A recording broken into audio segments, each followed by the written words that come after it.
teman-teman semua, apa kabar di sana? Mudah-mudahan dalam kondisi yang baik-baik saja. Baik, di video kali ini kita masih akan melanjutkan topik seputar bagaimana sih cara menghasilkan uang dari internet, dari pekerjaan-pekerjaan yang sederhana, dari platform-platform mencari kerja, dan juga mengembangkan konten di YouTube dan blog juga. Kalau kemarin kita banyak membahas platform pemberi kerja dari luar negeri. Nah, hari ini di video ini saya akan bahas sebuah platform dari lokal yang memungkinkan kalian untuk bekerja secara online, menjual skill yang kalian punya, kemudian memperoleh cuan dari sana. So, di video ini kita akan banyak membahas bagaimana cara untuk memanfaatkan skill yang kita punya, dari skill menulis, dari skill editing video, dari skill web design, dan lain sebagainya, untuk kemudian dijual dan menjadi pundi-pundi rupiah. Saya berharap informasi ini akan membantu teman-teman kita di luar sana yang punya skill tapi masih bingung gimana cara mendapatkan uang dari skill yang dia punya. Sementara kalau kita tahu sekarang ada banyak startup, ada banyak perusahaan teknologi yang justru mengurangi karyawannya. Ini tentu akan membuat teman-teman kita di luar sana yang punya kemampuan di bidang tertentu semakin terjepit dan kesulitan. Mudah-mudahan dengan adanya video ini, ada teman-teman kita di luar sana, walaupun satu ataupun dua, tidak jadi soal, yang terbantu dan kemudian terinspirasi untuk menggunakan platform yang kita bahas nanti, kalau bisa kembali menafkahi keluarganya dengan baik. Langsung saja kita simak selengkapnya. Oke teman-teman, ini dia situs ataupun platform yang saya maksudkan tadi, namanya seribulancer.com. Barangkali teman-teman yang mengikuti channel ini juga mengetahui bahwa ini pernah kita bahas, tapi baru kulitnya saja. Bagi teman-teman yang belum menonton, bisa cek di video di atas ini ya. Oke, kita langsung saja. Seribulancer ini hampir mirip dengan situs projects.co.id, di mana kita bisa menemukan berbagai macam pekerjaan dengan kategori skill yang berbeda. Ada desain grafis, ada logo, ada video, ada edit foto, ada audio juga, pemasaran, periklanan, kemudian penulisan dan penerjemahan, ada entry data, dan pastinya ada web programming. Jadi ada banyak kategori kerjaan yang bisa kita temukan di sini yang nantinya akan membuka kesempatan untuk teman-teman memperoleh penghasilan secara online ya. Di Seribulancer ini juga karena dia bentuknya adalah marketplace, di mana dia mempertemukan antara pencari kerja dan pemberi kerja, maka nanti kita sebagai orang yang mendapatkan hasil dari sini nanti akan dipotong ya teman-teman ya. Akan ada biaya layanan di Seribulancer, seingat saya sekitar 10% kalau nggak salah ya. 10% yang akan dipotong dari fee yang kita peroleh ketika kita melakukan penarikan. Jadi di sini kita ada 3 pihak yang terlibat ya, pemberi kerja, kemudian ada Seribulancer yang ada di tengah, lalu pencari kerja. Pemberi kerja dan pencari kerja akan melakukan transaksi di Seribulancer, di platformnya Seribulancer ini, di mana Seribulancer menjamin keamanan dan kenyamanannya bagi pemberi kerja dan juga bagi pencari kerja. Setelah terjadi kesepakatan, terjadi transaksi, kecocokan untuk melakukan ke tahapan berikutnya, maka kemudian si pemberi kerja bisa melakukan transfer dan sejumlah dana ke pemberi kerja. Atau kemudian sebaliknya si pencari kerja bisa mengerjakan proyeknya terlebih dahulu. Setelah selesai baru nanti si pemberi kerja akan melakukan pencairan sejumlah yang disepakati di awal. Langsung saja teman-teman ya, untuk bisa menggunakan layanan Seribulancer ini tentu kita harus punya akun terlebih dahulu. Maka di step awal ini kita akan bikin akun di Seribulancer. Di sini ada menu login dan register, kita klik register. Kemudian di sini ada pilihan klien dan freelancer. Karena kita akan mencari kerja, maka yang kita pilih adalah yang freelancer. Lengkapi data yang diminta di sini. Nama username-nya. Kemudian password. Pastikan passwordnya aman dan tidak mudah ditebak. Kemudian email. Lalu nomor handphone. Isikan juga tanggal lahir. Saya menyarankan diisi dengan yang sesungguhnya, agar ketika nanti di masa depan terjadi sesuatu yang tidak diinginkan, misalnya verifikasi akun atau verifikasi identitas, itu kita bisa menunjukkan dokumen yang cocok dengan data-data yang sudah kita input sebelumnya. Kalau sudah diisi semua, sekarang klik daftar dan lanjutkan.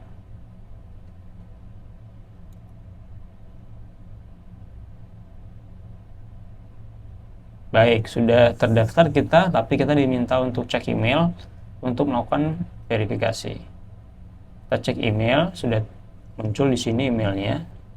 Lalu kita verifikasi, aktivasi akun. Baik teman-teman, akun kita sudah aktif. Di sini sudah disebutkan ya, verifikasi berhasil. Kemudian lengkapi profil untuk bisa mendaftar kerja di Sribulancer. Oke, kita ikutin ya stepnya. Kita klik lengkapi profil. Oke, di sini diminta untuk login. Kita login saja.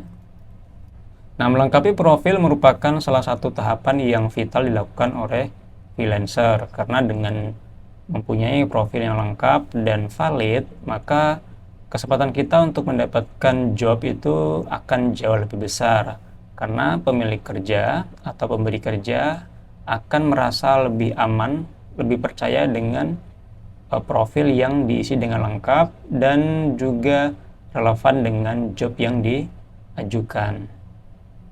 Baik, di sini untuk pilihan kategori jasa silahkan isi kategori yang cocok ataupun relevan dengan latar belakang teman-teman ya. Kalau misalnya teman-teman memang hobi menulis misalnya, maka di sini tinggal diklik saja penulisan artikel bahasa Indonesia atau bahasa Inggris, tinggal dipilih. Kemudian di sini ada beberapa pilihan lain seperti penulisan artikel untuk blog, kemudian deskripsi, konten, dan penulisan lain yang sekiranya memang teman-teman kuasai. Kemudian apakah kita boleh mengisi lebih dari satu kategori? Boleh, tidak jadi soal. Selama memang teman-teman menguasai dan punya latar belakang tersebut, silakan saja. Misalnya di sini kategori menulis dan kategori saya isi di sini SEO misalnya. Tidak jadi soal, silahkan diisi. Selanjutnya klik lanjut. Oke, nah sekarang kita perlu isi profil, foto profil sesuai dengan foto asli ya teman-teman ya. Ini saya sarankan demikian supaya calon klien merasa lebih percaya. Nah, kemudian di sini juga ada informasi kartu identitas, KTP, dan NPWP. Ini silakan diisi saja dengan KTP dan juga nomor NPWP teman-teman. NPWP kalau punya ya, kalau tidak punya ini cukup dibiarkan seperti ini saja. Kemudian kota, jenis kelaminnya diisi juga, pekerjaan, posisi pekerjaan juga diisi kalau ada, dan lain sebagainya. Kemudian di sini juga ada kolom yang memungkinkan kita untuk menceritakan pengalaman kerja, kemudian jenis pekerjaan yang pernah diselesaikan dan lain sebagainya. Diisi di sini, lengkapin selengkap mungkin sehingga calon klien juga bisa membaca dan kemudian merasa lebih yakin dengan kualitas yang kalian punya. Tapi perlu diingat juga di sini tidak boleh menyertakan alamat email, nomor telepon, nomor WhatsApp pribadi yang bisa membuat kalian yang berpotensi menimbulkan hal yang tidak diinginkan. Jadi dilarang, sebaiknya jangan dilakukan. Lalu diisi juga di sini keahlian yang Anda kuasai, silahkan diketikkan misalnya SEO, SMO misalnya menulis. Lalu ada pilihan kartu identitas, ini juga bisa dilakukan. NPWP ini opsional kalau punya, kalau nggak punya bisa di skip ya. Selanjutnya kalian juga sebaiknya mengisi riwayat pekerjaan dari posisi ya, posisi jatuh penjabatan yang pernah diduduki ketika bekerja, bisa diisi di sini. Tapi sekali lagi ini fungsi opsional ya teman-teman, tidak harus diisi, tapi kalau kalian pengen mengisi boleh. Sehingga calon klien merasa bahwa kalian punya reputasi yang baik, punya kemampuan yang baik juga di bidang yang sedang dibutuhkan saat ini. Lalu di bagian terakhir ini ada pengisian portofolio. Nah, ini kita bisa mengupload hasil kerja yang udah pernah kita lakukan. Kalau misalnya dalam bentuk tulisan, maka kalian bisa upload dokumennya. Atau misalnya kalian dalam bentuk desain, maka kalian bisa mengupload juga desain yang pernah kalian buat. Sini tertulis minimal 4 portofolio. Nah, sesuai yang disyaratkan, saya sudah mengupload 4 portofolio. Sekarang tinggal kita simpan. Nah, sudah selesai ya, profilnya sudah selesai. Di sini disebutkan terima kasih telah memakai profil. Nah, ini nanti sedang ditinjau untuk kemudian diputuskan apakah akun kalian sudah layak untuk tergabung atau belum. Nanti kalian akan dihubungi via email yang menginformasikan bahwa akun kita sudah disetujui. Nah, selanjutnya teman-teman, ketika profil sudah dilengkapi, maka kita bisa lanjut untuk menemukan pekerjaan-pekerjaan di Sribulancer yang sesuai dengan passion ataupun latar belakang kita. Baik, nah selanjutnya kita bisa untuk mencari kerja, teman-teman bisa menggunakan fitur cari kerja. Oke. Kemudian di bagian kiri kita akan menemukan berbagai kategori. Silakan pilih teman-teman kategori yang sesuai dengan kemampuan, skill ataupun background pendidikan teman-teman ya. Misal kita pilih di sini data entry misalnya. Kita klik di sini data entry. Maka kita akan menemukan berbagai macam pekerjaan. Di sini kita menemukan 4 pekerjaan ya teman-teman ya. Di antaranya ada market research LinkedIn, kemudian pembuatan SOP, migrasi data ke Zoo Inventory, kemudian jasa upload. Ya. Nah, ada project yang dilengkapi dengan budget, ada yang tidak. Nah, yang dilengkapi dengan budget artinya itu sudah ditentukan sama pemberi kerja, segitulah dia pembayarannya. Tapi ada juga yang tidak disertai dengan budget, di mana kita bisa mengajukan penawaran. Coba kita lihat salah satunya ya. Ketika membuka atau berencana memilih sebuah project, maka sebaiknya baca terlebih dahulu deskripsi kerja yang diinginkan oleh klien. Di bagian deskripsi di sini kelihatan informasinya, bisa dicek. Kemudian minimum datanya juga di sini disertakan 250 item. Tugasnya seperti apa di sini sudah dijelaskan. Kalau teman-teman merasa yakin dengan pekerjaan ini dan merasa bisa melakukannya dengan baik, maka kita bisa langsung klik daftar job. Lalu isikan sesuai dengan yang diminta oleh si klien. Lalu di sini isi dengan alasan penawaran. Jelaskan mengapa kita adalah kandidat yang pas untuk mengerjakan job ini. Misalnya bisa diisi dengan kita fast respon, kita fokus ke freelancer, jadi nggak bekerja dimanapun, sehingga si klien akan punya jaminan bahwa kita akan memberikan waktu yang lebih ke job ini. Kemudian mungkin kita fast respon, dan kita juga mungkin fast learning dan lain sebagainya. Silahkan jelaskan seindah mungkin, sebaik mungkin dengan kalimat versi teman-teman semua ya. Lalu di sini untuk dokumennya tambahan ini hanya opsional saja, tidak harus diisi. Nah, kalau sudah tinggal kirimkan penawaran.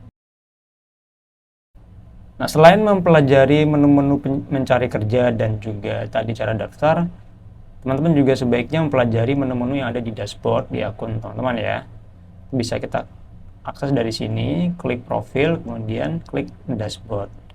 Di dashboard inilah kita bisa melihat workspace. Workspace ini nanti akan jadi area di mana terjadi diskusi antara kalian dan pemberi kerja. Itu akan terjadi di sini, bukan di lapak yang di luar tadi ya, karena kalau di luar semua orang bisa baca. Tapi di workspace ketika kalian sudah ditunjuk, misalnya disetujuin, bidnya diterima oleh si pemberi kerja, maka nanti workspace akan diciptakan otomatis, di mana workspace itu akan menjadi ruang kerja antara kalian dan pemberi kerja. Disitulah kalian berdiskusi, berkomunikasi, bertanya, dan melaporkan segala perkembangan yang sudah terjadi. Dan kalaupun toh kemudian jobnya itu selesai atau tidak, maka di workspace ini akan ditentukan. Kalau ternyata jobnya tidak selesai dan dianggap gagal, maka si pemberi kerja bisa membatalkan pekerjaan atau memberikan rating yang negatif. Tetapi begitu pekerjaan selesai, maka di workspace ini juga lah pemberi kerja bisa kemudian menyelesaikan pekerjaan dan mencairkan budget yang sudah disediakan sesuai dengan kesepakatan. Kalau ada proposal kerja, ada penawaran kerja. Kalau proposal kerja ini tentu rekam jejak atau riwayat pengajuan proposal yang sudah kita lakukan. Kalau penawaran kerja ini biasanya tawaran yang masuk dari orang lain atau pemberi kerja ke kita. Mungkin dia menemukan profil kita di sebuah project, kemudian dia ngerasa bahwa profil kita cocok dan dia langsung melakukan penawaran ke kita. Jadi kalau biasanya kita menawarkan diri untuk bekerja, nah kalau di sini dia menawarkan pekerjaan ke kita. oleh inbox ini pesan-pesan dari orang lain ke kita, dan komunikasi yang sifatnya individu, lalu ada profil, paspor, dan lain sebagainya. Nah, 1000 Lancer ini sebuah platform yang sangat teruji keamanannya dan juga sistemnya juga sangat baik ya teman-teman ya. Saya sudah beberapa kali pakai dan sejauh ini saya tidak punya komplain soal bagaimana sistem itu bekerja. Kalau teman-teman ngerasa punya skill dan juga teman-teman ingin berkarir panjang di 1000 Lancer ini, maka sebaiknya lakukan tugas kalian dengan baik dan benar sesuai dengan waktu yang diberikan dan sesuai dengan deskripsi yang diminta oleh si pemberi kerja. Jika itu kalian lakukan, maka karir kalian akan bagus di sini, rating akan semakin bagus, semakin bertumbuh, semakin banyak juga, sehingga nanti kesempatan kerja tidak hanya datang dari apa yang sudah kita apply, tapi juga datang dari orang-orang yang melihat profil kita, wah ini profilnya bagus nih, gitu, ratingnya bagus dan terlihat profesional, maka mereka akan dengan senang hati memberikan pekerjaannya langsung ke kalian, tidak lagi melalui proses bid dan lain sebagainya yang memakan waktu yang cukup lama ya. Mohon maaf kalau video ini punya banyak kekurangan. Kita ketemu lagi ya di video-video berikutnya. Terima kasih. Assalamualaikum warahmatullahi wabarakatuh.